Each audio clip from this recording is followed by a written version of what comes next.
It's off to Arrowhead. Chiefs reporter Hayley Lewis returns to tell us what they're saying in Kansas City.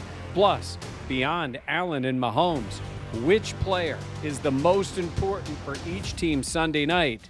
And how different will this Bills coaching staff look at the end of this playoff run?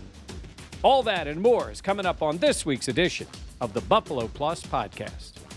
Welcome back to the Buffalo Plus Podcast presented by DraftKings. Mike Catalana, Dan Fates. I am Jenna Cottrell. In a little bit, we're going to be joined by our special guest, Hayley Lewis out of Kansas City. But before we start, please make sure to like, comment, and most importantly, subscribe to the Buffalo Plus YouTube channel. We are talking the divisional round. It's Bills against the Chiefs. Once again, the second matchup of the season.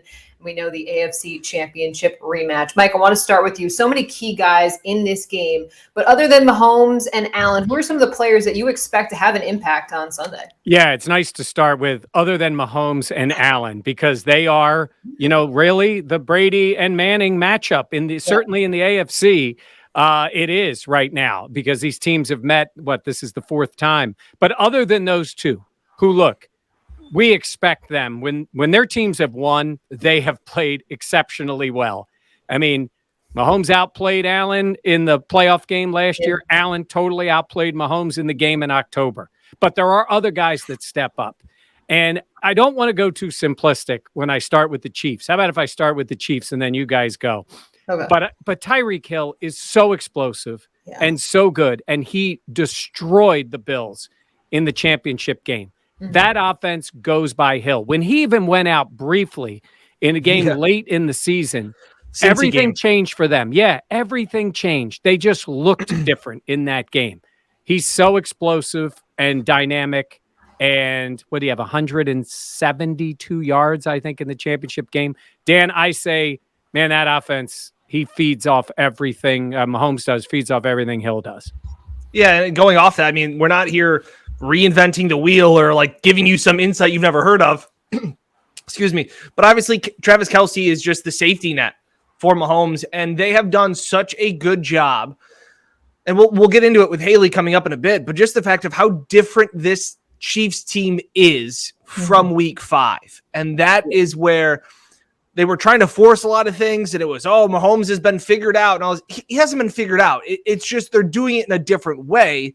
As we talk about Josh Allen, take the cheese, take the easy throws and stuff like that. Mahomes is starting to do that too. Not everything's a no-look sidearm pass through, between his legs to 4 other guys. He's taking the checkdowns, and that's going to be Travis Kelce. Kelce can have 13 catches. The problem will be is to make sure that it's not for more than 100. You can't have these big explosive plays that the Chiefs still want to do, Jenna. Yeah, no, I mean, he is such a talent, and he's such a big guy. And we've seen kind of in the past the Bills struggle to cover some tight ends. So that's definitely something that you come to mind and think, okay. But yeah, Mike, talking about Tyreek Hill, I mean, he's just – I think one of the reporters was talking to Sean McDermott asking about, the fact that Tyreek Hill hasn't been as much of a deep threat in these last couple of weeks for the Chiefs. And Sean McDermott was like, yeah, he's still the fastest guy on the field. He can tear you apart no matter which way you look at it. And that's one guy, he's the biggest one that just scares me in this matchup. Well, you make a point about who's going deep. Tyreek Hill doesn't need to catch the ball 50 yards down the field. No. Right? He can catch a swing pass and go. I mean, that's what he is. He is a dynamic player. And look, guys, this is the 4th matchup between these two since last October. It's the first one without Trey White. Yep. And, they haven't necessarily missed Trey yet, but it sure would be nice to have him on the field. Dan, I think you're disagreeing with me a little bit here. No, I agree. It's just, it wasn't Trey was a shutdown guy for Tyreek Hill. Doesn't have to be a shutdown. I know, but Tyreek Hill is in so many different places, Jeff. Yes. That's where it is. Where Trey does Trey does a really good job of, his spot on the left side or however you're looking at the field. He does a good job of taking away halves of the field. Mm-hmm. It is going to be an issue. And Mike, it didn't hurt them. It kind of hurt them in Tampa Bay in the first half. Right. I mean, they figured it out. That's a weird game to still trying to comprehend there. But they've somehow they've somehow rallied around the loss of Trey. I mean, I still think back. I still think back to when they came out the press conference after winning the division. Yeah. And in week 18, and they've got Trey's jersey, and it's all of them. It wasn't just Hyde and Poyer. It wasn't, and then it wasn't just Levi and Dane. It was everybody. And I think there's something to that. That's not to say that we just don't need Trey because it's it's been this chip on their shoulder kind of thing that they've really rallied around. Well, I feel like you're always going to miss your all-pro corner. Full stop. But at the same point, Mike, the fact that happened on Thanksgiving, this team has kind of had time to adapt. How important do you think that is? Because it's not like they just lost him last week. They've kind of had time, I feel like, to settle into their roles. And Dan, I agree with you. Are they super motivated by being underrated and having a chip on their shoulder? Absolutely. But I think they've also had time to kind of gel. And then also with, Poyer and Hyde back there, I think that just helps everything. Well, that's a good point. And I think both of those guys have actually elevated their games. Yep. They've done more. Right. And, I don't know what they're going to do getting recognized as all pro because they love so much putting that boulder on their shoulder and it's worked for them. Yeah. But they've been so good and they've played better. And Levi's been really good. He gets picked on with some terrible penalties. It's just like they can't wait to call it on Levi, but he's been good, came up with a pick. So, to your point, other guys have adjusted. And I think Dan's right. I do think the way the Chiefs play, everybody's got to be ready. But you can live with a problem with one guy out because there's so much talent starting with the safety position. And on the other side, offensively, guys that, for the Bills we're talking about here that need to make an impact. I'll be the first one to say it. Hand up, guys. It hurts me to say. Devin Singletary. Wow. Thank you. Appreciate it. So everybody. Proud of you. Yes. Guess what? This is a big step on the Buffalo Plus channel. What's the date? The 19th. Yeah. The 19th. Okay. Yep. Since so you're telling me you need more than one way to win? Is this what we're saying? You need a more balanced. No. I don't think you need that. I'm not going to go that far, Jenna. Let's get carried away here. But it's the fact of since week 13, Devin Singletary has the fourth most rushing yards in the NFL since week 13. Wow. That's something. And by the way, Josh Allen is 7th. That's insane too. So it's just the fact of this Chiefs defense is still gettable, and this time of the year. I will admit that. It is nice to have another thing that the Chiefs have to prepare for, whether it's bringing a linebacker in just a hair, whether it's bringing the safeties in, an extra guy in the box, that Josh Allen, it's just another way to hurt a team. Before, they couldn't hurt anybody. Earlier in the season, that's why I'm not going to go fully I was wrong. Earlier in the season, Devin Singletary couldn't hurt anybody. He couldn't hurt a defense. Whatever's going on now, yes, he now is a threat. Yeah.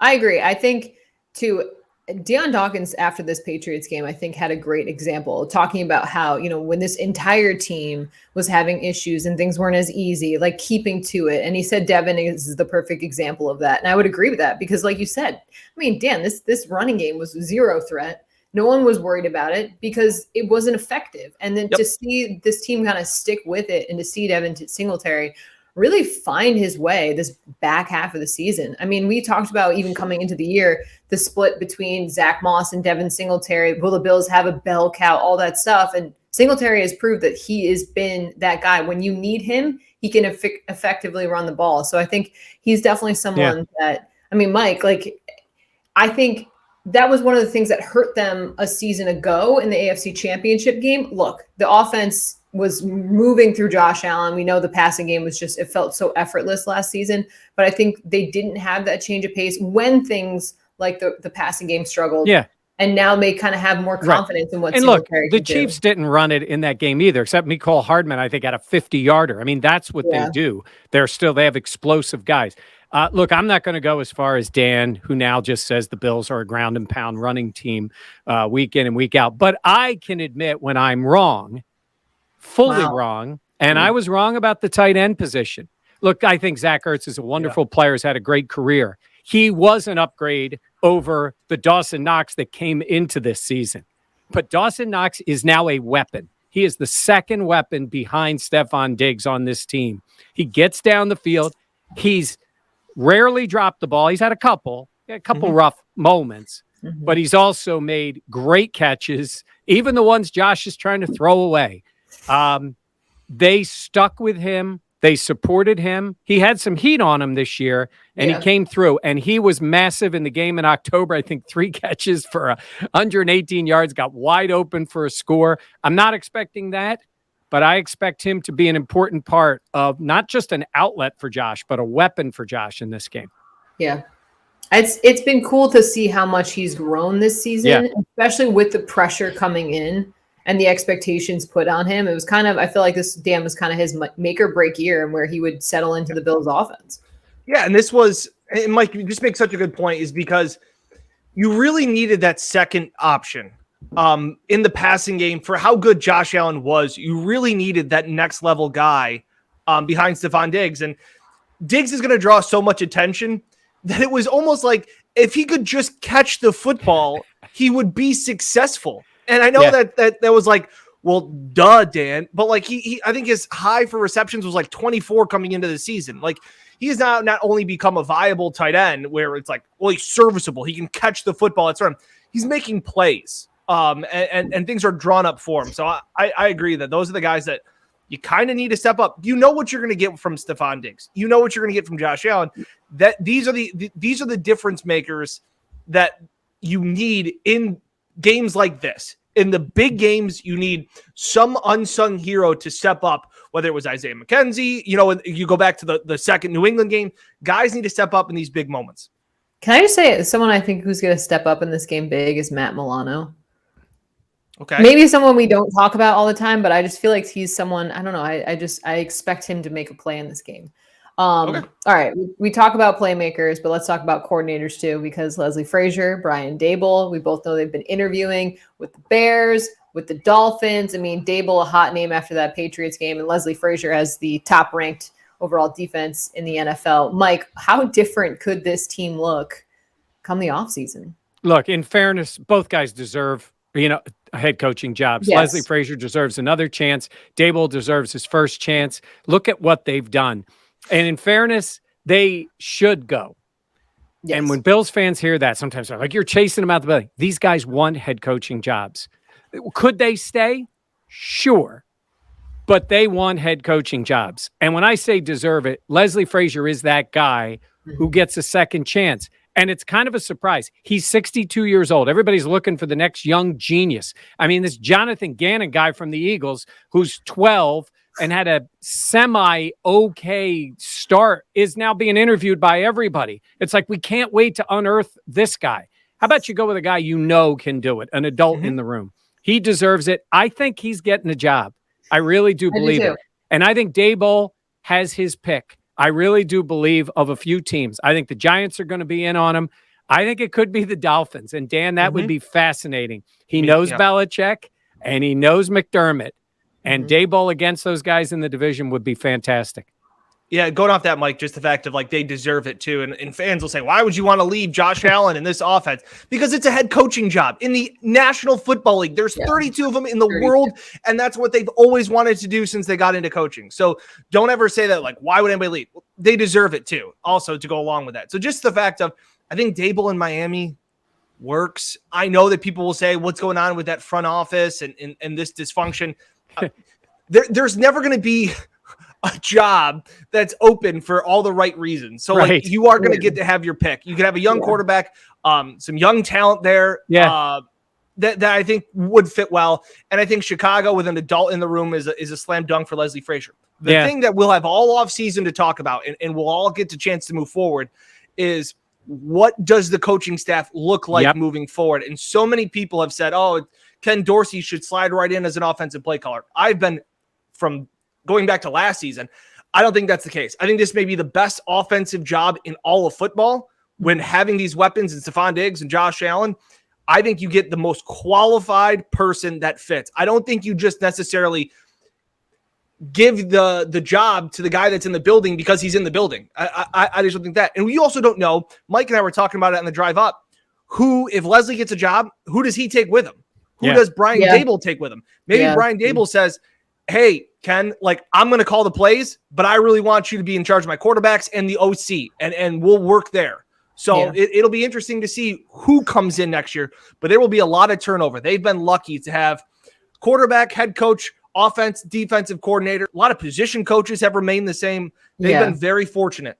I feel like that's such a rarity too. And that is Yep. the one downside of having such a good team, is that you're going to get picked off in terms of your talented coaches are going to leave for better opportunities. And I agree with you. They both deserve to be head coaches in this league. They are tried and true. And I think what you've seen in Buffalo is definitely a credit to a piece of what they've done. And Leslie Frazier in particular, I think it'd be really cool to see him end up with the Bears, especially after playing there, winning a Super Bowl there. And he can do the Super Bowl shuffle at his introductory news conference. Why not? I also think it helps, guys, the fact that, especially Dable going through this before, like the fact that he's been through interviews. It was nice that Miami came to Orchard Park and that Dable didn't have to do it over Zoom or have to travel or anything like that. Like, I really think, and Dable's handled it so well. Again, I can't give enough ringing endorsement to this guy. It's a Brian Dable podcast. It's a Stan account. Him and his fat face on his FaceTime calls with everybody. And I just think that because they went through last year, and like Leslie got asked all the questions last year, even though he actually didn't do the interviews, we all kept saying like, hey, have you gotten calls? And he's like, nope, haven't got any calls, stuff of that. So these guys, I don't think this is a distraction at all moving forward in the playoffs. I could see how maybe for other guys that were younger, it would be, but I think because they are so experienced, it just doesn't have that same effect. Like, their resume speaks for itself, and they have very long resumes. So I think you know what you're going to get when you interview both these guys. All right, we're going to hear from Hayley coming up, but first, Dan has a quick message from our sponsor, DraftKings. Well, the NFL playoffs are here and in full swing, and DraftKings Sportsbook, an official sports betting partner of the NFL, is kicking things off with a huge offer for our listeners. We're counting down to Super Bowl 56. New customers can get 56-1 odds on any divisional playoff team to win their game. So you bet just $5 and you can win $280 in free plays if your team is victorious. Yeah, so bet just $5 on any NFL playoff game, and DraftKings Sportsbook will give new customers an additional $280 in free bets if the team you choose wins their game. Now, if the Sportsbook isn't available in your state yet, you still got something to play for every single NFL playoff weekend. Everyone can play for huge cash prizes with DraftKings Daily Fantasy Football Contest. DraftKings is giving all new customers a free shot at millions of dollars in total prizes with their first deposit. So here's what you got to do. Remember, download the DraftKings Sportsbook app now using promo code Buffalo Plus and get 56-1 odds on any NFL team. You bet just $5 and you win $280 in free bets if your team wins. So remember, that is promo code Buffalo Plus at DraftKings Sportsbook, an official sports betting partner of the NFL. All right, we want to welcome in our special guest, Hayley Lewis of the NBC station of Kansas City. Thank you so much for joining us again. Last time we talked to you was week 5 before the Bills and Chiefs faced off. Obviously, the Bills winning that game, but this Chiefs team looks so different from that week 5. What has been kind of the biggest change that you've seen from this group? Yeah, a lot has happened since week 5. I remember when we were back on here, we were talking and you guys were like, wait, are the Chiefs really nervous about the Bills coming to Kansas City? And I was like, we're really nervous about the Bills. And clearly it shows you why. But then it's just this vast turnaround, right? Everything kind of started to trend downward very quickly. And then Kansas City quickly got out of that valley and they're playing great at the right time. And I think it has a lot to do with the defensive scheme kind of flowing together as a unit. They obviously brought in Melvin Ingram. That's been a huge addition. And then Patrick Mahomes just maturing in his game and knowing that, hey, like, it's not just the checkdowns and it's not just a long ball, but playing patient. And I think they're starting to all kind of figure that out. And Kansas City's starting to get a little bit of a run game. So that's nifty and that's pretty cool. But yeah, playing right at the right time and trusting the process, I guess, is the best thing they've done. But it is a different team. So I'm curious to see how this one's going to play out. Go ahead, Mike. Well, Hayley, I wanted to ask you about the way this is perceived in Kansas City. I mean, you got your division teams and, you know, Raiders and the Chargers and the Broncos and everybody thinks about, but have the Bills become the Chiefs' top rival? I don't want to say that, but they're very threatening. if that makes sense. So I don't think, and you alluded to it, I don't think because there's that longevity of fan base that they're going to buy into calling it quite a rival yet. But this is the new biggest threat, I think, in the AFC for the Chiefs. And I think that's very at the front of their minds going into this. You know, it always used to be Tom Brady and dealing with the Pats and having to get through them to get to a Super Bowl. And now it's this really annoying bug up in Buffalo that just won't get out of the way. And I think for Kansas City, they're like, we got rid of Tom Brady. Why do we have to deal with this kid now? So I think it's going to turn into something. Obviously, Patrick Mahomes and Josh Allen, God willing, will be in this league for quite a while. So this could be a really cool rivalry. And then you got people like Justin Herbert, you know, with the Chargers, unfortunately not even in the playoffs. But I feel like this new quarterback, new era is really going to be something that turns into something one day that could possibly be the newest rival. Yeah, Hayley, you mentioned Mahomes. Mhm. Is he distracted at all by not being able to get the insurance rate that he's been trying to get for the longest time? I mean, we see it all the time, you know, the Patrick Mahomes rate. Is that bothering him, do you think? Patrick's got a lot going on, that's for sure. There's a lot of things happening. There's a lot of things happening on social media, and I do not know how he balances it all. I will tell you that. And also, you talk to someone like Andy Reid and Patrick Mahomes, who probably are some of the most even-keeled people when you speak to them. And to know outside things that are happening, because we all are human, okay? Something going on outside is obviously going to bother us at work, and things have been going on in different people's lives this year. But I still want my job that is sponsored by the Chiefs here in Kansas City, so I won't get too far into it. But I will say he's got a lot on his plate. He's a young man. He's a new dad. He's balancing it all, and I mean, I can barely take care of myself, so we'll leave it at that. Okay. Yeah, he's dealing with the insurance policy, and Baker's, I think he's still locked inside the Browns stadium. So we got to get some young quarterbacks to figure some stuff out. Hayley, going back to your question, the question that you answered with Jenna, this defense, it's gotten a lot of credit. You know, they've turned the corner since this. I look at it a little bit as some fool's gold. And I just go back to, you know, they lost to the Titans. They played the Giants. They played Jordan Love when they were the Packers. They beat the Broncos. They beat the Steelers. Like, really, context matters. Like, is this defense up to the challenge of this playoff caliber where, look, Big Ben was pretty washed. Like, there was zero offensive threat. Like, I just say, where do you see them? Are they this top line defense? Because the Bills defense is number one in every category, and they still don't feel like they get the amount of respect. Is this just a team that's playing well at the right time? I don't think so. I think that this defense has actually come together. You got to think you're finally in this scheme under defensive coordinator Steve Spagnuolo you've seen this happen in the past couple of runs that they've had. They're good down the stretch. It's when everyone gets in together and they start flowing and ebbing. And as much as fans don't want to hear that that's actually the truth behind this, a lot of the times it has to do with what is going on in the locker room, how familiar you are with the person lined up across from you, how much you can trust someone in the secondary. Those things matter. So I think that this is a top-tier defense. They didn't statistically end the year as a top-tier defense, and we saw that in the stats. But this is a team that is, I think, going to be a really good mismatch against Josh Allen. And the long ball has been something they've been able to stop. Now, their secondary is a little bit beat up right now, but I don't think this is all fluff. I don't think this is the guy saying back, I love you too, and not meaning it. I really think this is a real thing. Like, I'm feeling that. this defense is for real. So, but I think this is their biggest test yet. So let me back it up by saying this will be the hardest test. You saw how they struggled against the Chargers, and I think that this is also a good example of what that might look like. So it's gonna be hard. That's a great answer.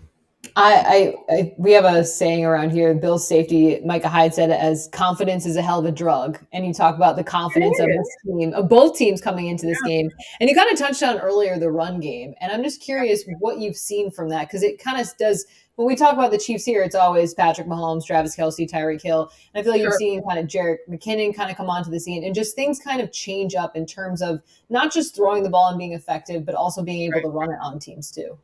I think that's a really important key that they've figured out, right? And that's why they've been able to have that success, is because they're not just relying on Patrick Mahomes making making this Mahomes magic moment, because we saw that a lot this year. That got shut down because guess what? People had 3 years or 4 years now to study him as a starting QB, and they're figuring it out. So the Chiefs have to find these other ways that work. And I remember when Jerick McKinnon actually had, I think it was 2 weeks ago or 3 weeks ago, had his first touchdown. I had to go look up his number. I was like, wait, Oh, that's the guy we got. Oh, yeah, that's the guy we got in the offseason. Okay. Because he did so well during training camp, and we were talking about him all the time during training camp, and then he kind of just disappeared. And then when Clyde obviously gets hurt, you have this Darrell Williams who has a little bit of an injury going on right now with his toe. He had this perfect opportunity to kind of be that sneaky guy who can run, but also receive if he needs to. I think the run game is going to be something that they're going to have to rely on heavily if they're going to be successful in this game. So we'll see, because they're a little beat up right now there. Yeah. I mean, it obviously, though, ends up coming down to these two quarterbacks. And we've watched Josh Allen progress from a guy who struggled to then making the playoffs and goes up. And then he has last year. And then this year, it's almost assumed, well, he's going to throw for 300 and three touchdowns. And then when he doesn't, people are going like, what's wrong with Josh when he would do that? Has that happened with Mahomes? I mean, he's had so many big games, so many big moments that when he's not great, is there ever grumbling? I mean, it's not like you're going to bench him, but I mean, is there ever grumbling that he's just not the same as he was? And I think you hit the nail on the head. That's what this beginning of the season was. Exactly. People were so frustrated because it's not like he's had a 500-yard game and he's thrown 5 touchdowns and all these crazy stats he was putting up as a young kid in this league. And then all of a sudden they're like, has Mahomes just mellowed out? Is he not really that good? And it's like, people, let's look at the big picture here. It's not that he's not good. You can't always be flashy. And I mean, gosh, I keep talking about relationships, but you can't love bomb someone, you know? Constantly lay it on. Like, it's annoying. It's going to be too much. And so for Mahomes, he's so stinking good that everyone expects just this top tier out of him every single time he steps on the field. And when in reality, a good team is not just a magical quarterback, but someone who can win in multiple different ways. And that's how the Chiefs will be a dynasty one day if they can figure that out. Because like you saw this season, you can't rely on someone to do that 24/7. I'm learning so much more in this podcast. Yeah. Right. I should have had somebody tell me this about 35 years ago, but I'm learning a lot more. 5 So hours. That's all you need to know. that's Well, it. continuing with relationships, I want to talk about Andy Reid and food, because I think he had just about one of the best quotes about his hunger to go win another Super Bowl as a piece of chocolate cake. Yes. How is he matured? Because I asked Sean McDermott this week about, he's been a part. Sean McDermott's been tons of playoff games when he was with Carolina, when he was with the Eagles. But now he's in charge, and this is his 7th game as a head coach, and how he's matured. How is Andy kind of matured? Because this really wasn't the smooth sailing season that the Chiefs have kind of been used to since Mahomes came into the scene.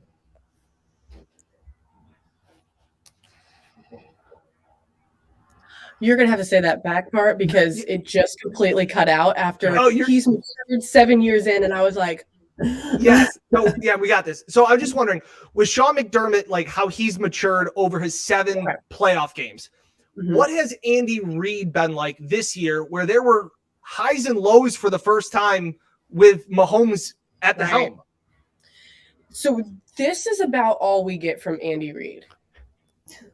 Right here. If anything's happening, right here. If they're winning the Super Bowl, he did, however, smile a little bit after the AFC title game and they were going to Super Bowl 54. I did see like a lot of little, him being charismatic, but he is such an even-keeled guy, right? So when they were going through this adversity, what does he do to help his team? He stays the same. And I think that's a big thing about how he has success in the league, is because Andy Reid don't panic. The man never hits the panic button. He always stays here, and he keeps his team there as well. And that locker room mentality that everyone thinks is fluff, but it matters. As we all know, it matters so much. You're playing 18 weeks now. You got to be with these guys 18 weeks, and it's such a long stretch. A lot of them are coming out of college. They're not used to how long this season is, and it matters what happens during the ups and downs if you have a relationship that stays consistent. So consistency is more important. In mature relationships, consistency. Yeah, one more time for everyone in the back, because there's a lot of men that watch this channel. All right, I have one final question for you. I asked this when we were talking about week 5, the matchup, just like the atmosphere, what fans are expecting. And back then, like you said earlier, like fans were worried about this Bills team. They didn't have confidence in the Chiefs. I would imagine things have changed, but kind of how is Chiefs Kingdom feeling heading into this one? I think they're nervous, and rightfully so. I think that obviously they're going to be confident, right, on the outside, and they're going to be tweeting all these things, and people are already putting out, Josh Allen is great, but Patrick Mahomes is amazing. And it's like, okay, see where you're going with that. The thing is, it's a big threat, and I know that they know that, and everyone's expecting a shootout. I think that we're going to have a better game than we had week 5, but personally, I think this could go either way. I think this could be the end of the run for the Chiefs. I think it could also be a close game that comes down to it. The Chiefs are someone who, when they get kicked in the face, they get really ticked off about it, right? So they kind of play. They're like the little cat that like plays around with their food for a while and then they finish it. This was kind of one of the first games I saw that the Chiefs had no control over it. I mean, it was like, I can't say it on TV, but the booty got spanked, okay? Like, and I think it's going to stick with him for a while. So I know that Chiefs Kingdom is very excited for this matchup, but they don't want to get beat twice, because then I think what Mike was alluding to is probably going to happen. This is going to be a Bills and Chiefs beef for some while. Hayley, you were really honest with us in October. You picked the Bills to win that game. You thought the Chiefs were struggling, and you were right about that. What's been odd about these games is we haven't really had a great game between these teams. Right. Kansas City handled them on that strange Monday night game in Orchard Park, and then there was a blowout in the championship, and the Bills really controlled the last game. So do you expect this one to be close, and who do you expect to win? I do expect this one to be close. I think this is the most complete game we're actually going to see between the two teams. I think it's going to be great football, honestly. I was so bored watching the Steelers game by the end of it. Yeah. No one wants to do that. I was, no offense, so bored. I turned off the Bills and Pats game because it just was like, okay, like, is there a mercy rule in the NFL? But I think this is going to be a really exciting game for fans, and I think it's going to be the most complete game that we've seen between the two, because I think it's going to be back and forth, back and forth, back and forth. I would consider it being a high-scoring game, probably. I'm trying to think if I were going to put money on it. Dan's listening now. Yeah. Dan's a big gambler. Oh, okay. You're betting the over. Yeah, and I think that the Bills might win. So wow. I love how you say that so quietly. It's like you're in the newsroom to be like, nobody's heard this, right? Like, really quiet because my coworkers are like, we got over 12,000 subscribers, so we got a couple of subscribers here on the channel that'll hear that. But also, you talk about the game. You can't say Mahomes. You can't say Allen. Last question. Who is the difference maker in this game? You know, maybe you can provide it more from the Chiefs standpoint of like, who is going to be that guy that decides this game, win or lose, that's not named Mahomes for Kansas City? It's going to be Melvin Ingram. Oh, if he puts the pressure on, and he can get, because he leads, and Melvin Ingram, Nick Bolton, kind of that, he leads that pack right there. If he can put pressure on Josh Allen and get him, because he's a run. The thing about him that's so irritating is that he can run and he's massive. And it's very annoying that he has Lamar Jackson ability to quickly get down the field and then also sling it down the field. And I think for them, if they can get him out of whack and out of his space and out of the pocket, but also being able to contain him, the pressure, getting him out of his basically rhythm, I think is going to be a really big key here. And by the way, Hayley, if it wasn't for Melvin Ingram, you'd be coming to Orchard Park for this game in all likelihood for what he did in that Broncos game, which was huge. That's why this game's in Kansas City. Right. So I think there's a vast difference between Josh Allen and what they were facing in the Broncos, but I totally like Drew Lock and Josh Allen are vastly different people. Yeah. But I think that he's going to have to bring that A game, that mentality, that defensive aggression, because I'm not really worried about the offense. They'll figure it out. They always do. They'll do something cool. It'll be fine. I'm worried about the defense containing this offense. Makes sense. Oh, we know it's going to be such a great game on Sunday. Thank you so much for joining us, Hayley Lewis of the NBC Kansas City station. We always appreciate your time. And where can people follow you if they want to follow you online? You can follow me on Instagram. You can follow me on Twitter. It's just at Hayley Lewis Sports. And so, yeah, let's get those followers. You're a return guest. Like, you're a veteran on Buffalo Plus. This is the third time. We'll send you a t-shirt. There we go. Now, honestly, I really hope for your guys' sake, like, I've had 2 Super Bowls. I hope that you can figure. I mean, like, It's so pandering. No, I know. We appreciate that. Dan texted me right after. He goes, "Just give us one." You know what it is? Honestly, the Chiefs and Bills may not be rivals, but Hayley just created a rivalry for us right here. Just called us out for a non-Super Bowl podcast right here. It's all right. We're getting there. We're getting there. It's okay. It's okay. Appreciate it, Hayley. Hayley, thank you so much. We'll catch you next time. Thank you. Yeah, appreciate it. Good stuff as always from Hayley. We always appreciate having her on the podcast.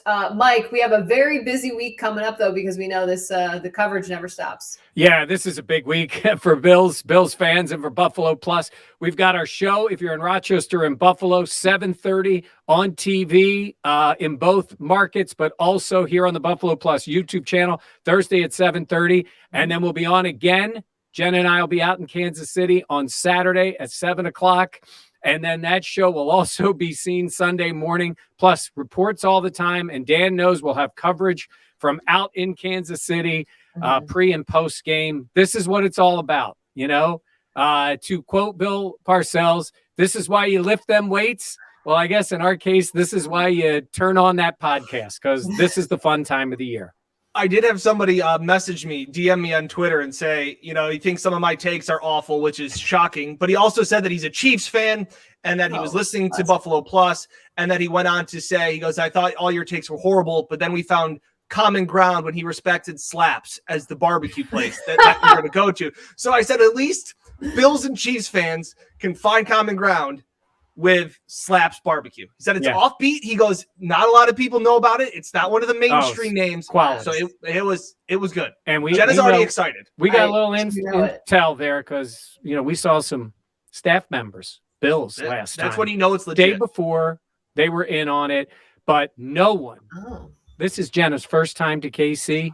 She is on the prowl for your food. She is ready. Settled lunch, dinner, second dinner, dessert. I've never been to Kansas City before. I want to try that barbecue. Look out. Here she comes. I'll be sure to check out my Twitter if you're interested in the food takes as well.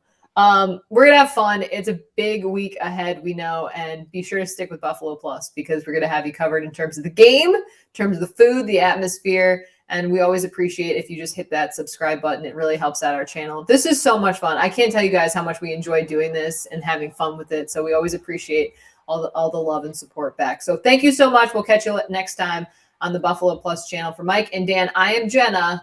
We'll see you here on Buffalo Plus.